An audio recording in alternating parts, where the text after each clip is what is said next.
注意看，眼前这个女人马上就要死了。伴随着一声枪响，子弹直接穿过她的身体。然而下一秒，时间却突然静止。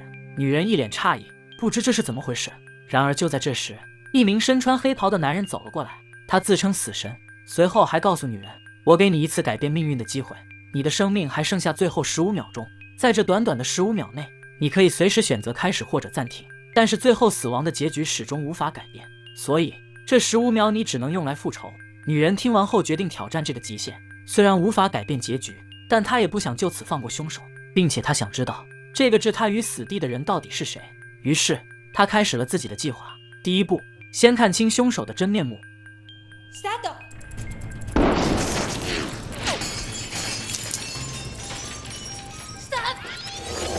时间过去1秒，但是她没能成功回头，因为一喊开始，剧烈的疼痛感就会瞬间袭满她的全身。但她并不打算放弃，忍着剧痛开始了第2次尝试。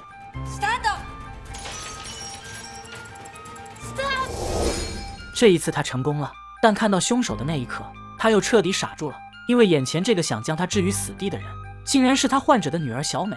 原来，在不久前，小美的母亲身患重病，而女人正是她的药剂师。可后来，小美母亲离奇的喝农药自尽了。此时，女人猜测，她一定是以为自己开的药害死了她母亲，所以才来找她报仇。但现在已经没有一点时间可以让她去解释了。女人不甘心就这么死去，她环顾四周后，心里马上有了一个完美的计划。她决定要好好利用这最后的13秒，去改变后面的结局。好了，复仇开始。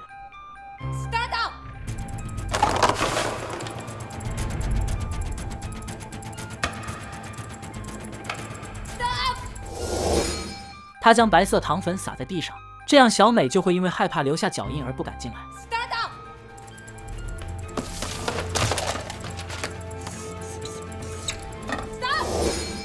她用马克笔快速写下了小美的名字，可是这字也大得太过明显了吧？她是怕小美看不到吗？不，这正是她设下的陷阱。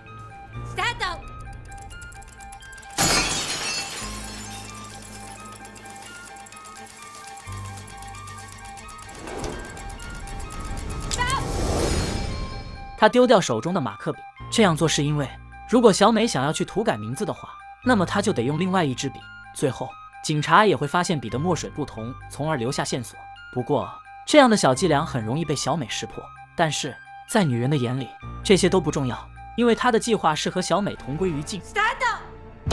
这个女人还剩下最后7秒就要死了，然而在这么短的时间内，她却计划要反杀凶手。你觉得她能做到吗？女人将2只鲜花插进电插孔里，只要她一松手，含水的鲜花就会碰到桌子上的水。这样的话，如果小美想要修改自己的名字，就必须拨开桌上的鲜花。但是仅仅这样还达不到触电的条件，于是她布置了下一步。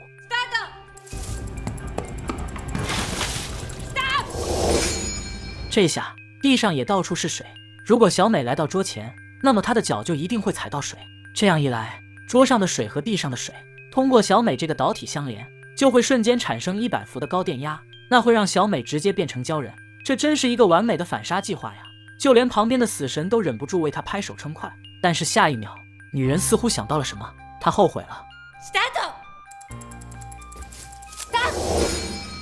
她拔掉插座里的其中1支鲜花，这样一来，就算小美触电，她也不会马上死掉。因为女人刚刚想起一件重要的事，原来小美要杀她的真正原因是这样。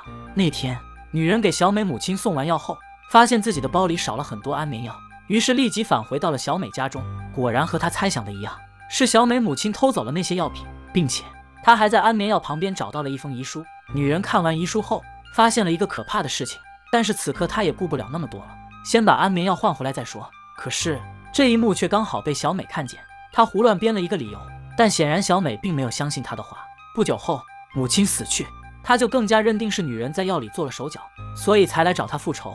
正思考着，时间只剩下最后4秒了，女人还想在房间里留下一些重要线索，但就在这时，意外发生了。这个女人还剩下最后4秒就要嗝屁了，她想利用这最后的时间，给警察留下更多的线索。然而就在这时，意外发生了。时间突然只剩下最后0.61秒，这是怎么回事？原来小美发现女人看到自己后，又跑到窗外给她来了一枪。现在女人所剩的时间已不足1秒，死神也劝他放弃算了，这么一丁点时间能做什么呢？女人很不甘心，她不想就这样死得不明不白，她想让小美知道真相。看着地上那封遗书，她明白这是最后的机会。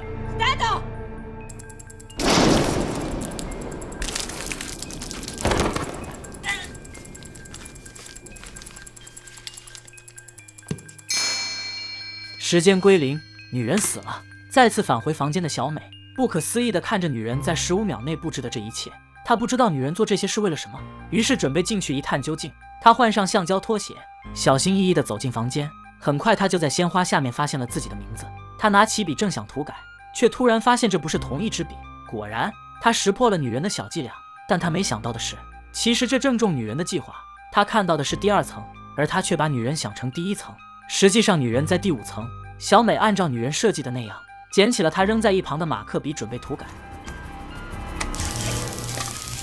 结果正如女人所料，小美直接触电昏了过去。等她再次醒来时，走廊上已经传来了保安的脚步声。于是她快速改掉了桌上的名字，准备逃离现场时，却又突然发现女人手中紧握着一封奇怪的信。她以为那是重要证据，便带着她逃离了这里。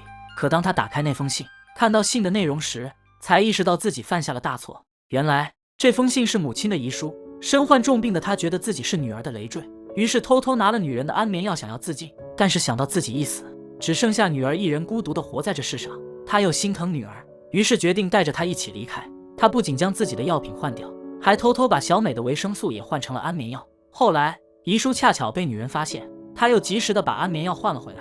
母亲吃完药后，发现自己没有如愿而死，最后喝下农药自尽了。看到这里，小美彻底崩溃，流下了眼泪。她怎么都没想到，刚才杀掉的那个人竟然是自己的救命恩人。知道一切真相的她，无法原谅自己所做的蠢事，她后悔不已，跪在地上嚎啕大哭起来。